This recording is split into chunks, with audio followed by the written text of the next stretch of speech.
So we're recording there now, and just to introduce myself once again, Sean Mullery from Electronic Engineering at IT Sligo, and we're on the Master of Engineering in Connected and Autonomous Vehicles.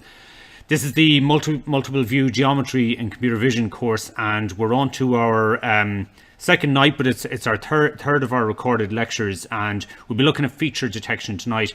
But most of this first hour is going to be about edge detection and the different mechanisms for doing that. So that's what we're going to be looking at first. Before I go on, though, I just want to start with maybe some links and some acknowledgements. Oftentimes, acknowledgements get put onto the last slide and kind of get ignored as we finish off, and I am very grateful to all the different sources of information that I use in order to get this. I've learned a lot from these different people, and I want to share them with you so that you have the chance to learn a lot of the things that I've learned over the years. So firstly, Mubarak Shah, there is a professor at the University of Central Florida, UCF. His entire computer vision courses, which follow a slightly different track to mine, but in that he's not doing multiple view geometry, but he is doing a lot of the computer vision stuff, and his full lectures are up there for 2 different semesters, I think, in 2012 and 2014. You can watch those on YouTube. It doesn't look like it because I haven't set it up properly, but in the PDF, if you open that on a computer, if you click on any of those sentences there, it's actually a hyperlink, and it will bring you to those YouTube videos. James Hayes is a lecturer at Georgia Tech, and I've used some parts from his notes. I've them individually referenced in most places, but they're a great help. Richard Zaleski obviously is the computer vision textbook that I've recommended to you amongst others. The link there will bring you to Amazon to his paper version of the book, but there is also a draft version that's available in PDF, which I think I've put a link to on the Moodle site. It's not exactly the same as the paper version because it's a draft before they've fully gone to print, but it has most things in it, so I think you'll find it useful. It's just the page numbers and a few things will be different. I haven't gone through it line by line to see the difference, but it's a very good textbook. Tamil Bose then is another digital image processing textbook. It's one of those ones that I received in the post one time there a good number of years ago, and I found it very useful. Now the last two there, David Jerrison and Gilbert Strang, both have their entire MIT lecture series for a full module, one in single variable calculus and the other in linear algebra. And I think in the linear algebra, when I helped write that subject, I put that textbook in there by Gilbert Strang, but his entire set of lectures is up there. David Jerrison then as well, so you can watch those. They're chalk and talk lectures. In other words, they're standing in front of a chalkboard and they're just being recorded. But amazingly good information, and great to see great colleges like MIT putting their stuff out there. It's one of the reasons that I'm also been pushing myself to put some of my lectures up on YouTube so that I can be a help to other people as well. So do go and take a look at those links. There will be some specific links in different places to things where I'll, rather than just telling you to watch the entire course, I'll make specific suggestions to you later. But for the moment, I just wanted to give you some of those links. So we'll be looking at edges tonight, and edges in images, they convey an enormous amount of information. So if you take an image and all you have is a kind of a line drawing instead of having colors and pictures and so on, just put back up my things there. Okay, so edges are important, and this is what we're going to spend most of this first hour at. So edges in images, they convey an enormous amount of information, and if you can imagine a photograph versus a line drawing, the line drawing will actually contain most of the information that you need. So you can add grey tones and have a black and white image, you can add colour and you can add texture, but the edges are probably what give us the most information. They will also show where objects change and so on within an image, where the boundary is between objects, and we can also see some shadow boundaries, which can often tell us that something is in front of something else. So there's often information there that we don't realize.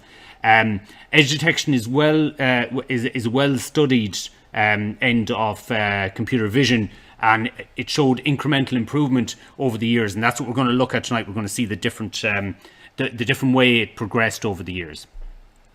So to think about edges, you need to think about a change in the brightness intensity of the pixels. So that can happen as a change in just the brightness, or a change in the color would also do the same thing. So I've shown 4 different types of edge model there, and I've drawn those in on top. So you mightn't have those in your printed out notes if you have them. I've drawn them in on top. So you can see this first one is a step change, and what we have there is we've gone from a dark color down here to a bright color here, and we've done that in a single jump.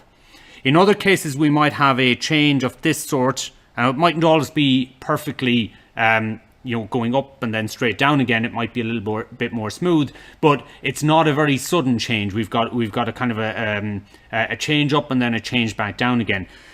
We have this one where we have a slow change, but we stay up at the second level, and of course that can happen in the down direction as well.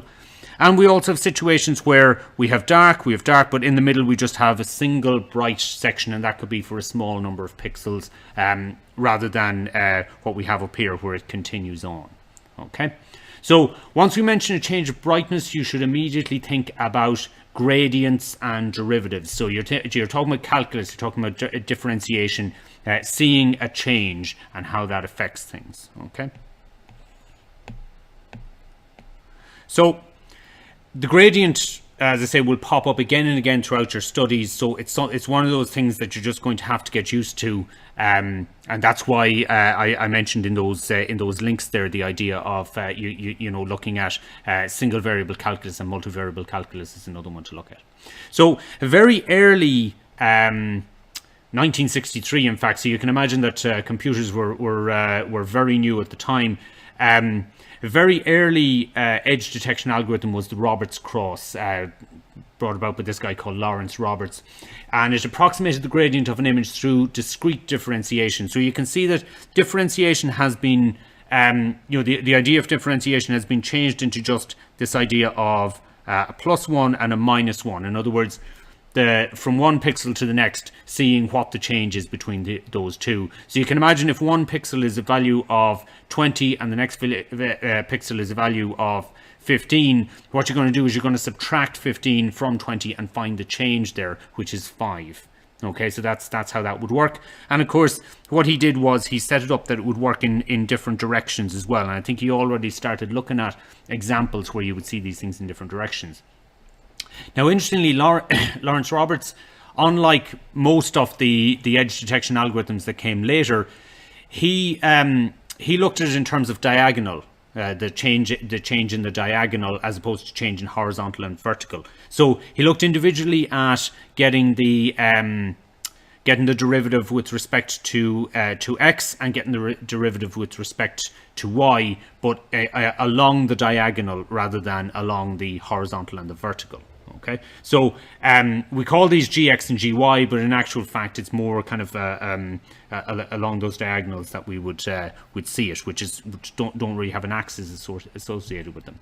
So the magnitude of the gradient he could then calculate from the two separate ones that he got. So he calculates 2 separate images here, that one and that one. He calculates the 2 of them, and what he then does is he tries to figure out, well, okay, what's the magnitude? Because the magnitude would, we may not have the full gradient all in one direction. It might be split between the two. So we want to find out the overall magnitude of it, and then we want to find out the direction of it. Okay.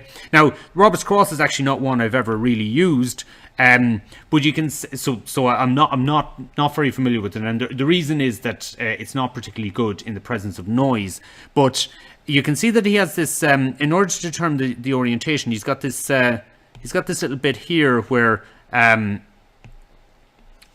you can see it there where he's taken away 3 pi over 4. Now, I think the reason for that is simply that if you look at the directions that he's done them in, where he's gone down in that direction there, okay?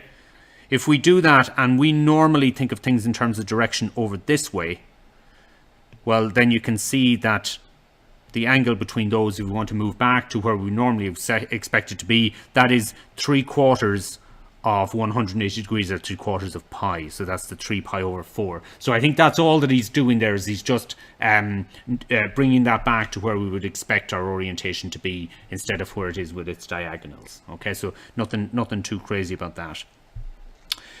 That said, it's simple and it's fast to execute, but it's not really used because it's poor in the presence of noise. In other words, it finds noise to be edges, and it finds them all over the place, so it's not particularly useful.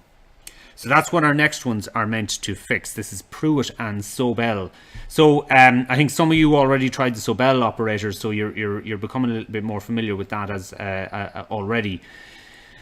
Now, it may seem counterintuitive, but these operators use a Gaussian filter to smooth the image before looking for edges. Okay, well, sorry, Sobel used a Gaussian filter and Prewitt just used a fairly simple box averaging. So Gaussian filter is great at smoothing noise, as the noise tends to be individual pixels that are very different in brightness to the pixels around it. Now, I say very different. There's very and there's very, and oftentimes what we want is a situation where our edges are much more different than our noise for these things to work very well. So it's also however, this is also how we spot an edge, that very different idea. So smoothing will have the same effect on the edge as it does on the noise. So, and we saw that the bilateral filter was one of the ones that tried to combat that. So the formula for a 2D Gaussian is this one here. We see the Gaussian in terms of x and y is e to the minus x squared plus y squared over 2 sigma squared, where sigma is our standard deviation. I think you're already familiar with Gaussians. You've come across them before, hopefully. So if you haven't, really you need to spend a good bit of time trying to get to know Gaussians much better, because they come up in all sorts of places. They're obviously going to appear here. They're going to appear in my machine learning subject when we get there. They're going to appear all over the place in your applied statistics and probability subject. And no doubt they will appear in many of your other modules as well. It's a very important idea. So make sure that you have a good sense of it and go around and find all the different sources of information you can to learn more about it. Now the thing is here that if this, if our sigma there, if that increases, what we're basically doing is we're including more pixels in our average, so we have more calculations. If it increases, the image is blurred more, but also as it increases, the noise is more effectively suppressed, but so are the legitimate signals such as the edges. Okay, so these are the compromises that we often have to make when we're trying to decide, well, what would the best sigma value be to use, and that then determines how many pixels we're going to involve in our calculations and so on. So both Prewitt and Sobel use the following basic idea.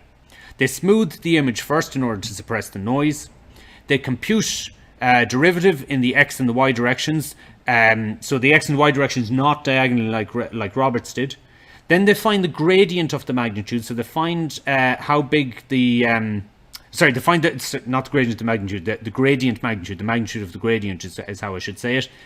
In other words, how big is the gradient? So gradients above a certain size, that's the ones we're interested in, and then they set a threshold for the gradient. Okay, so I've kind of drawn some extra stuff here in order to give you an idea of what's going on here. So we can see in this top section here we have our image. We've got an edge in it, but we've also got some noise, and the noise is a bit smaller, as we can see here. So the first thing we do is we apply a Gaussian to our image. So this is applying the Gaussian to the image, and after it's been applied to it, we can see that we've smoothed out our noise. But what we've also done is we've smoothed out our edge. Now, one of the difficulties with these things is that by doing all these different operations, we can sometimes move the position of where the edge is actually occurring. Okay, because we won't be necessarily as sure anymore. We then get the derivative, and the derivative is going to say, down here we're changing slowly, here we're changing slowly, but right here in the middle we're changing at a very fast rate. And that's shown there by the peak in our derivative. So what we can then do is we can set some sort of a threshold here. And say, if we're above that level, so if we're above that threshold, well, we're going to include that within what we're doing, okay? So that would be one way of finding the edges, and therefore we're basically saying that if we're below this threshold, which would be all the section down here, so this section down here, we can ignore that because it's not high enough in order to be included as part of our edges, okay? So that's the idea of that, and one of the things just to be aware of is that what can happen is that you can cause an issue where while we're showing this, we actually see that that may not appear, the edge may not appear in exactly the right position that it should be in. Okay, so that can be a problem with that. Okay. Hopefully, yeah, I know you can't necessarily read some of the little bits of writing that I've thrown on that. I just grabbed that image from where I drawn it quite some time ago. But you'll hopefully be able to read it on the PDF when you get it there. You mightn't necessarily see it on the video. But I've more or less talked through it there. There's a few, by the way, a few different derivative approximations. I left that on there as well. You can see that we can either decide to look at the derivative in the reverse direction, in the forward direction, or we can say we're dealing with the current pixel. I'm going to look at the pixel before me and the pixel after me and see what the situation is with those edges instead. Okay. So Prewitt used the following kernels, which both smooths and gets the derivative in the x and y respectively, and we see in each case that the 3x3 and it's two separated kernels. So this is the first time I think I don't know if I mentioned to you separable convolution previously, but what we can do here is that this is a 3x3 here, and of course this is another 3x3 here. Okay. What we can do is we can actually separate those into two separate one-dimensional convolutions. And what that will allow us to do, this one 3x3 is 9 calculations, and we're going to need 9 calculations for every pixel within our image. So if we have an image that's 100 by 100 pixels, that's 10,000 in all, I'm going to have to do 9 calculations for each one of those, which is 90,000 calculations in order to do it. To save myself a little bit of time, what I can do is these one-dimensional convolutions, and what that allows me to do is to do 3 plus 3, which is only 6, so that will cut it down to 60,000. Now that's a considerable saving, but if you imagine the situation where we're dealing with, let's say, a 5 by 5 or a 7 by 7, we've 49 in that case, we've 25 in this case, whereas the equivalent ones are 7 plus 7, which is only 14, or 5 plus 5, which is only 10.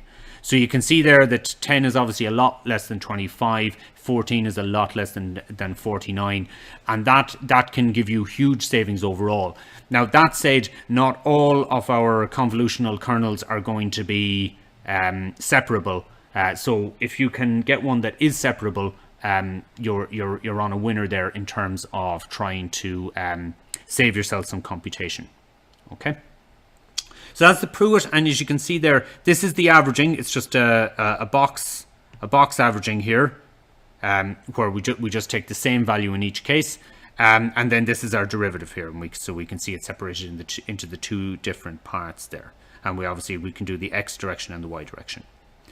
Now, Sobel didn't add much to this. Well, it appears that Sobel did not add much, but in actual fact, I have a little note down the bottom that I'm being a little bit unfair there. So all I'm saying is that Sobel changed this from a 1 to a 2. Okay, in order to give higher precedence to the current pixel, in doing the averaging. But in truth, the mathematical model for this is actually that this 1, 2, 1 is trying to model a Gaussian. That's not a very good Gaussian. So if we can imagine that's 0. Sorry, I'll use my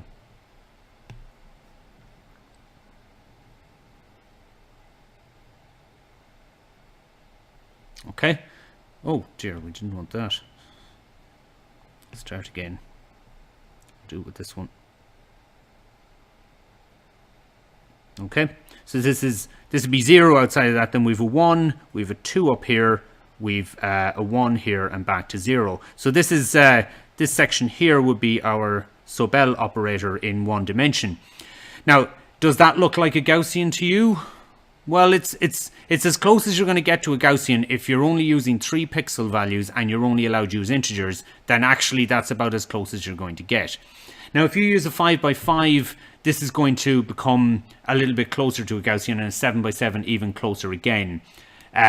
So when I say that Sobel didn't add much, in actual fact, the mathematical model is a good bit more significant. It's just that we're only looking at the computerized model version of it here, and at that, we're only using it with integers in order to save some computation. So if you use a 5x5 or a 7x7, and if you use floating point numbers, then Sobel becomes a good bit more complex than the Prewitt operator. Now, the next one to come along then was Marr and Hildreth. Now, this was actually more developed by Hildreth, Ellen Hildreth, as part of her master's research. She didn't go on to do a PhD. As far as I know, David Marr, who's a very big name in computer vision, David actually died while this research was ongoing, or very soon after it. So I think Ellen didn't continue on to do a PhD in this area. But certainly a very significant contribution here in terms of edge detection. So what she suggested was that we should smooth the image by a Gaussian filter first, then apply a Laplacian to it, which is a second order partial derivative. So what we're looking for here is we're looking for edge crossings as opposed to just looking for the magnitude of the gradient. So you find the zero crossings from that along each row and column. So if we get the max and min in the first derivative, that's equivalent to the zero in the second derivative. So this was a natural way of finding, by finding the zero crossings, you weren't just finding the magnitude at any given point, you were finding the maximum magnitude at the different places along the way, okay, before it changed. So we can see again the mathematical model here. The idea is that what we do is we perform a Gaussian on the image first, and again we have our mathematical model for our Gaussian, and then what we do is we perform the Laplacian there, and that's the second partial derivatives in both the x and the y direction, and we add those together in order to get it. But there's a bit of a trick here, and this is to do with linear operators and linear systems. Okay, so here's the trick. If I get the Gaussian of the image and then I get the Laplacian of the result of that, what I can actually do is I can just move my brackets here, because order doesn't matter so much when it comes to these linear operators, if they're all linear operators. So what I can do is I can get the Laplacian of the Gaussian first and then convolve that with my image in order to get the result. What's the benefit of that? Well, I only have to get the Laplacian of my Gaussian once, and I have it calculated. So that job is already done. Whereas my image is going to change with each new image that comes along. Okay, so if I had to do these two operations every time, that would be a lot more than if I just calculated this once and then convolve it with each new image that comes along, that operator. So this becomes one operator here called the Laplacian of Gaussian. And what I've done is I've shown you the mathematical model there. If you're particularly bored and you want to, or if you're particularly mathematical and you want to go and check that that's correct, because I got it from somewhere, I didn't actually go and try and work it out myself. What they've done there is they've basically taken this Gaussian here and got the second derivative of it. So and that's come out like that. But in actual fact, what we try to do is we just try to model that with a fairly simple digital operator, which I think I showed you last week, the 3x3 version of it, which is basically just 4 in the middle and some -1s on the edges. Okay,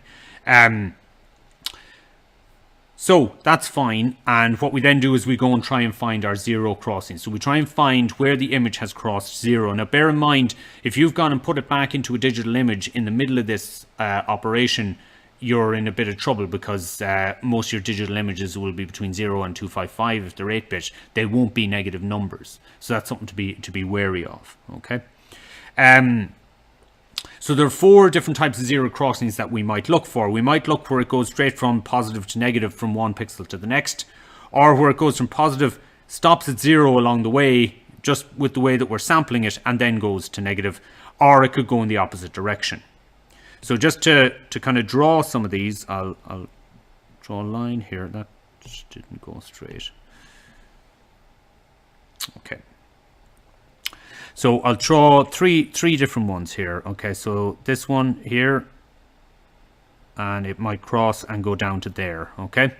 So what I'm going to do is I'm going to show you different versions of this one here. Okay. So that there are, let's say, for example, that I have this, this, and this. Okay. So both of these have crossed zero, and it would be tempting to think that the slope at the zero crossing was just infinity slope because it went straight down in both cases. But you can clearly see that what's happening here, you would expect that if I was to draw a straight line from there to there, that would be one slope. This would be a much steeper slope. Okay, so instead how we calculate the slope is that we basically take our value above it, A, this value is B, and what we do is we basically, so this, let's say that this was plus 2 and minus 2. What we would do is we would get 2 plus 2 equals 4, and that would give us the slope there. Now it's not exactly slope, but it gives us some information to it. Okay, and what we could then do for this one, let's say this was a 5 here and a minus 5. They mightn't always be symmetrical here, by the way, but just to keep it in mind. Then we would calculate that as being a 10, and therefore we would say that this one here is much more significant than this one here. Okay, so this is a way of saying, well, we find our zero crossings, but we also find something about how significant that edge was by determining how big the pixels were on either side of that. Okay, so we compute the slope at the zero crossing, we mark the edge, compute the slope at the zero crossing, and then apply a threshold to the slope instead in order to mark which edges. So the idea would be that you may get these zero crossings at bits of noise, but you would expect that the noise would be more in this sort of region here, whereas proper edges might be more like these ones here. Okay.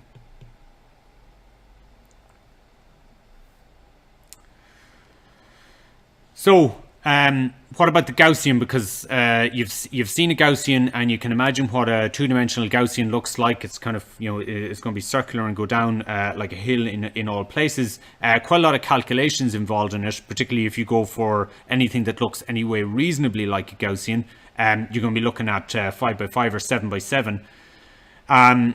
Can we separate it? And actually, Gaussian is one of the ones that we can separate.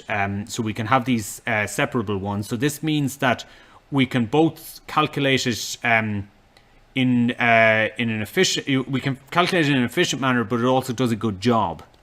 So I've separated out the two different one-dimensional kernels as we would have them here, and as you can see, the numbers there, they go kind of in this direction. Sorry, do that again. So a bit like a Gaussian, and then of course this one is just going to be like that. Okay, and we do it in both directions. This is not a normalized Gaussian. By normalized, I mean that it won't give you an area under the curve here of 1, and the reason for that is I've got a value of 1 here, so it's not going to give you that. But you can modify that and change that with numbers as you go. Okay. So what we can do is, instead of just convolving our image with a two-dimensional Gaussian, which would mean n squared multiplications, in other words 7x7 would mean 49, instead what we can do is we can convolve in the x direction with the first one, in the y direction with the second one, do the image like that. So we do this one first. Sorry, I'll draw that again. Use a different color. So we can do this first, and then do that on top of it, and that will lead to 2n multiplications, which would be much smaller in terms of the number of computations that are required. So this will be an efficient method. Okay.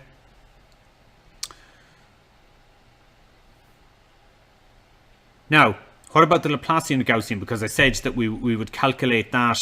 I'd take the Laplacian of the Gaussian first before I'd operate on an image. If I was doing that, will that work for me? Can we separate that? You can, but it's not as simple. We can separate it into 4 one-dimensional convolutions, so it's not as simple just separate it into 2 of them. We can separate it into 4. So the idea here is that what we do is we get the second derivative in the x direction, convolve that with the image, and then we convolve that with Gaussian, with a standard Gaussian in the y. We get the second derivative then in terms of in the y direction only, and then convolve that with the Gaussian in the x direction. Okay, so that's how they're separated out. The long and the short of this is that if your n value is bigger than 4, there's a saving to be made here. So let's say, for example, we have the situation where we've got a 5 by 5. That would lead to 25 calculations for each one, whereas 5 by 5, if we do this separation out here, we'll have to do that 4 times, which would lead to 20, which is a 25% saving. If it was a 7 by 7, that's 49 versus 7 by 4, which is it was 28. So it's almost a halving there, as you can see. And as you can see that doing a 7 by 7 by this method is almost as efficient as doing a 5 by 5 by the other method. So you can see that there'd be good benefits to moving to that in order to get a better solution with only a small amount of extra work. Okay. So when using the Laplacian Gaussian, we need to think about what sigma size we would use. Small sizes might produce too many edges, but a large size might miss some important edges. Now, I think some of you that already tried using the Laplacian, you found that on certain images it produced just way too many edges. It produced edges in noise and all sorts of places as well. Now you're seeing here that we can actually smooth the image first. That might give us some fewer edges, but also the size of your filter size is also going to determine how many edges and so on you get. So when it comes to testing these things out, which is what you're going to have to do as well as just taking the notes on board or taking the lectures on board, you're going to have to be testing for all these things. So what I would advise when you go and test these, in Python or whatever you test them in, be looking at all the different things that I said here. What happens if I change the size? How efficient are these? So the Python version, does it separate them or does it not? Try and find that information out in the background. Or is that something where you could actually make a saving later on if you were to try and implement some of these things? And then look at, for different images, how well does it work if I change the size of the size of the filter? What different effect does that have? Don't just take the default values, actually play around with those. Make sure that there's no information that you put in as parameters into those filters or into those library functions that you don't know what they do or what effect they have, because it would be very important, obviously, for you to know that. Okay, too simple to just grab a library function. It's fine to start off with that, but you need to move a little bit beyond that. So, sorry, I'm just going to take a quick drink of water here, guys, in case my voice goes.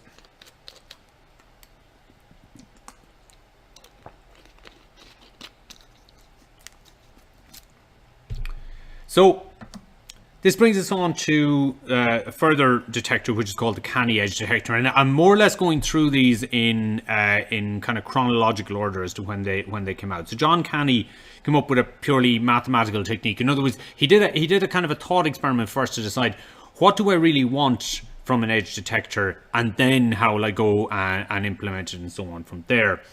So it uses the gradient of Gaussians rather than Laplacian of Gaussians.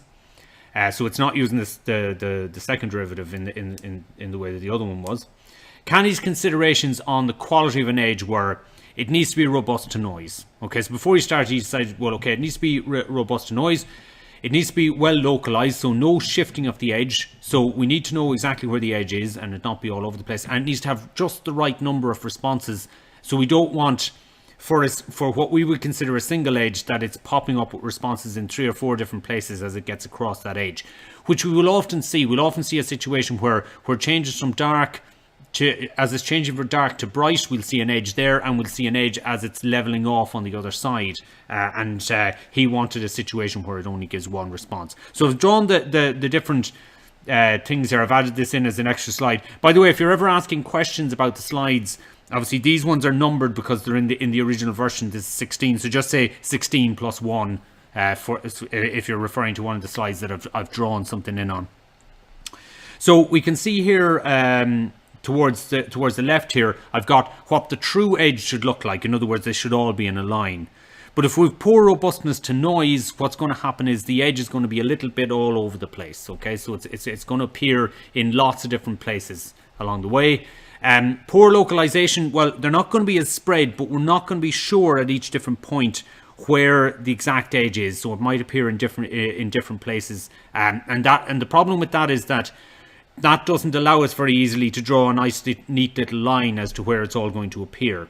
And then in other situations we might just get too many responses. That's the one we have there on the pure left, where it's giving you an edge in several places where there should only be one. So these are all different possibilities, and of course you could get any combination of these as well. So this is what Canny was trying to get around, to try and stop that happening.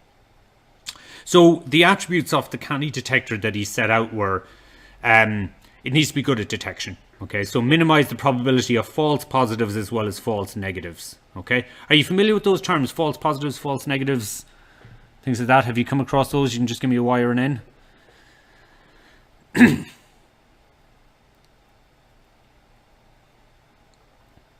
Yeah, so I think most of you come across them. I have a little diagram on the next slide, which hopefully I won't really have to go into in any great detail, but it's just there for you to keep. So I'll show you that in a moment. Good localization, which means that we need the edges detected must be as close as possible to where the true edges are. And single response constraint, which is that the detector must return 1 point only for each edge point. And so we put a lot of work into trying to make sure that that's what he got. So just quickly on those, I have a little diagram here. Where I have a thing called the ground truth, which is what we know the truth to be in terms of detection. So in our case here, this is a more general idea, but in terms of edges, we know exactly where the edges are. We then have within inside in that we have we have a second kind of an oval that I've drawn here, which is the results of our method. In other words, where we found our edges to be. If we have an intersection of those two, those are true positives. In other words, we found the edges that the ground truth says were actually edges. But if we find ones that are not edges, that should be negatives, we would call those false positives, because we thought they were edges, but it turns out they're false. False negatives then is probably the hardest one to, because you have to kind of it's almost like a double negative there. We've assumed that these are negative, but they should actually be positive, is what that means. Okay, so false negatives. We've falsely said that they're negative. And then we've the overall ones that are outside of that, which are negatives, which are not edges, and we don't see them as edges, so they are true negatives, and we've got that right. There are two terms which you may come across at different times, which are called precision and recall, which are measures of these. So, for example, the true positives divided by the result of the method. Okay, so this is the smaller of my ovals as I've drawn them here, the results of the method, and the ones that we've actually set as true positives, that's called the precision.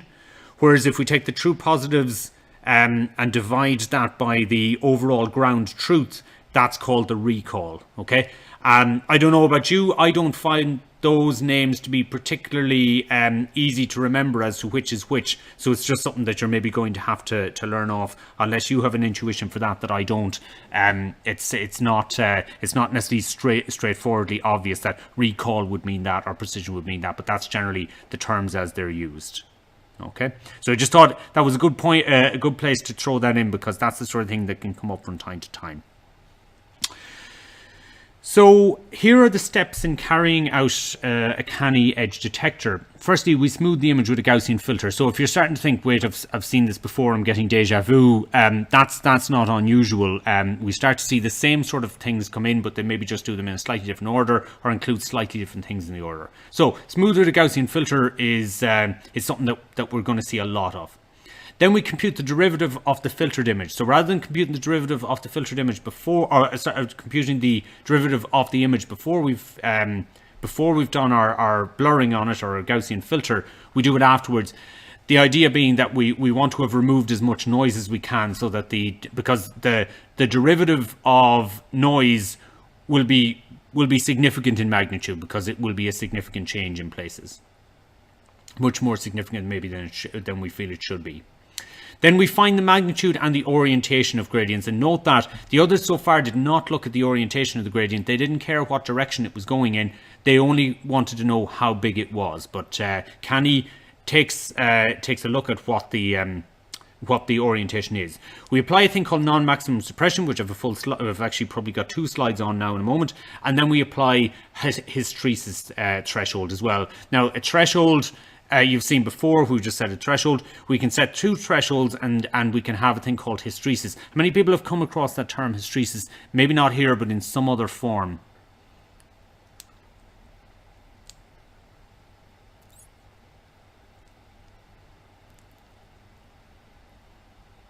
Yeah, so in measurement.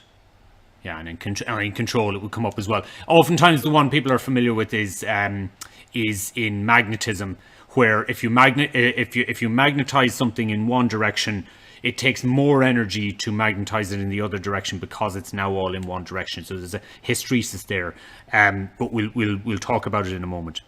So this is the smoothing first, which you've all seen before. Nothing new here. We've got our Gaussian again there, and what we do is we convolve that Gaussian with the image. Once again, you've got variable choices in there. You've got your sigma value there, and that determines how wide your Gaussian is going to be. Okay, and this is just to normalize the Gaussian, which we don't always show. Sometimes we only show this bit, which is not a normalized Gaussian. In other words, it's the integral under the Gaussian is not a value of 1, but here we would normalize it in order to, so as the value of sigma changes, the overall numbers don't go up, because the effect that will have on an image is that if we change the sigma size, the resulting blurred image will also get brighter, and that wouldn't be a good thing. So we want to take account of that in our calculations and bring everything down if it gets wider. Okay, so that's the smoothing.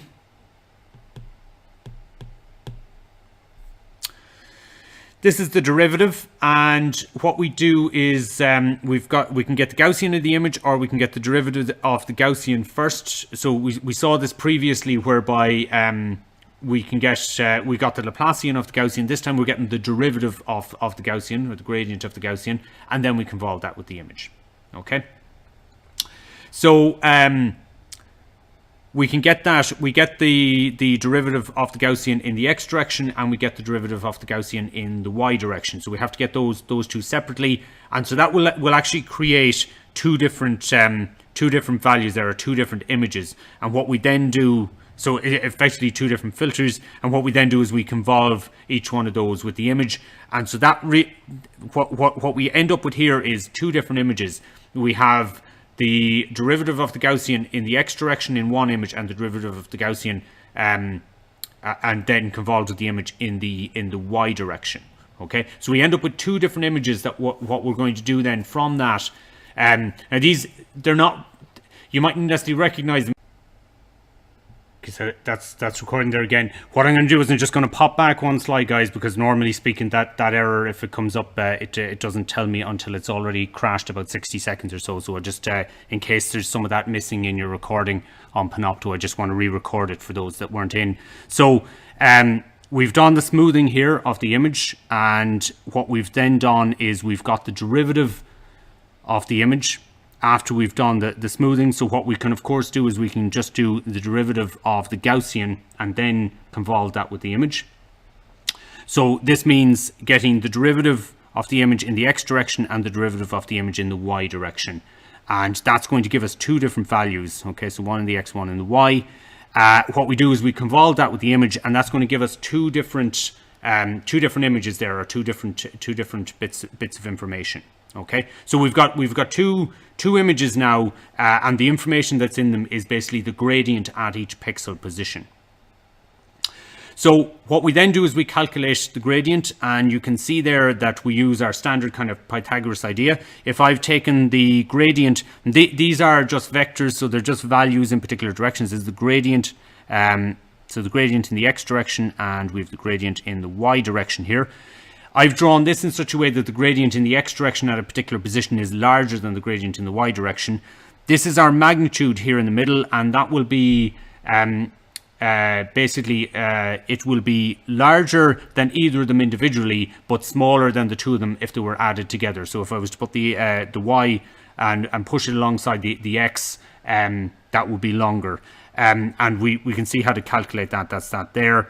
And then what we can do is we can calculate our angle there, which is the direction of the gradient that we're going in. Okay, so nothing new there. I'm sure you've seen all that sort of maths before. Now we come on to the idea of non-maximum suppression. And the idea here is that we're going to get several positions along our edge, that all of which might be an interesting edge. So now that we know the direction of the gradient, we can use it. We can take a slice along the direction normal. Are you familiar with that term, the normal? Have you come across that idea, the normal to an edge, or the normal to a line, the normal to a plane?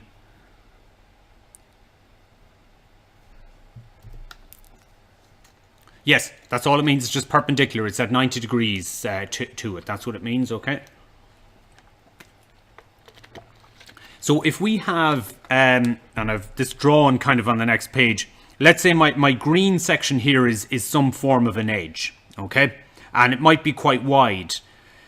What we do is we take a line that's 90 degrees to that edge, whatever way that edge is, and we take several pixels. So you can see I've marked one as xy here, I've marked one as x prime, y prime, and x double prime, y double prime. And basically, we'll take a number of pixels along the edge there. And what we do is, along that edge, within a small region, I just want to find which of them has the biggest value. And that's the one I'm going to take. I'm not going to take them all. Now, there's clearly, I've written down here as well, that there is no gradient. Draw that a bit bigger. There is no gradient in this direction at all. So up that line there's no gradient there because you're going along the edge. So this is like you know, when you're going along and you're going up like that. If you were to travel along that kind of into the page there's no change. Whereas when you're going against it, you're going straight up, and you will find a change. Okay. Unfortunately, I'm not great at drawing in 3 dimensions, so but you can see the idea there. So what we do is we go along and we try and find which is the maximum, and we suppress the other ones. So the other ones that are not maximums, it doesn't matter if they're very big. Okay, this is what we mean by the non-maximum suppression. So there might be other pixels that will get chosen simply because they're the biggest in their local neighborhood. Okay, but they're not, but they mightn't be that big in the overall sense. That's not what we're concerned about. We only want to find the biggest in the local neighborhood and remove the other ones, because otherwise what will happen is we'll take a load of them along some place where there's a big edge, and we think that's all important. This is just the maths of it there. So when we do this and we pick it, so in other words, what we're basically, all we're saying here is, look, we'll pick the xy one if it's bigger than the x prime, y prime, and bigger than the x double prime, y double prime pixel. And assuming we can pick more than just the two around it, we can pick several of them. So basically, it's like any set of numbers where you go through and you try and pick the biggest one in a bunch, and you take that one as your one. Okay. Otherwise, you set it to 0. Say, I'm not interested in you. Go away. I want rid of you. Okay, and what we hope is that when we do this, we're going to find a nice line in this direction here, which all of those match up with. So we would hope that the maximum one at each point would all be along that line, so that we can find that edge perfectly. That's what Canny was hoping for. And obviously we could have. We could find that we end up with any of these different situations along the way, but he was definitely, with this non-maximum suppression, what he's trying to do is he's trying to remove the possibility of this one here. The too many responses is what he's trying to deal with in this particular case with the non-maximum suppression.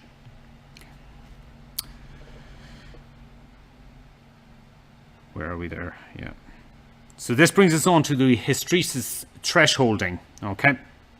So we'll take a break, by the way, in a moment, guys. I just want to finish out this little section here. So we set a high threshold and a low threshold. If a pixel is above the high, include all its neighbors as long as they do not dip below the low threshold. Continue this until you run out of neighbors or you dip below the low threshold. You scan the image from left to right, top to bottom, and that's how you work it. So I've kind of drawn it here. You can see here that these ones here, they're not going to be selected because they're in between the high and the low threshold, but none of them are above the high threshold, so they don't get included. Okay, these ones the same as that. What's happened here with this red one is that some of it is above the high, so any of its neighbours that are attached to it that dip into the middle section, they will get included. Okay, if we have a situation whereby, sorry, yeah, well, don't worry about that little red bit there. Let's say we have some situation like this, okay, where we still have this. I can't find red. It doesn't really matter. We still have that. That's still fine. But we've got a problem there because some of these have dropped below the low threshold. Well, that's not really a problem. All that'll happen is these ones here will lose. Okay, so we lose those there. They're gone now at this stage, but we'll keep all the other ones that have some part of them that is above the high threshold. So this is a way of kind of keeping full edges in account, and Canny found that this method worked quite well. I'll just draw all that back in again, so that we have it, so that you have it in your notes when we do it. Okay, so that's the hysteresis, and the idea is that you can drop below as long, but if you drop below the bottom one, then that's a problem. And if you're in the middle of that section, you also don't get included. I mentioned neighbouring pixels there. What do I mean by a neighbouring pixel? Because I've mentioned them a number of times. Well, if my centre pixel there is X, what we'll sometimes call 4 connected neighbours is the idea that the ones vertically above me and the ones horizontally beside me, they're the 4 connected neighbours. If I talk about 8 connected, they're all the 8 pixels that fully surround me. Okay, which is what we have there in this second one, this one here. An unusual one that you won't really come across very often is one called 6 connected, and it's kind of done in this direction simply because we have a tendency to move down an image starting at the top left and move down to the bottom right. We tend to move in that direction. That's why it's shown as the way it is. Okay. And this brings us on to features, which will be the next lecture. So we'll take a break for a few minutes there, guys, and we'll get going again.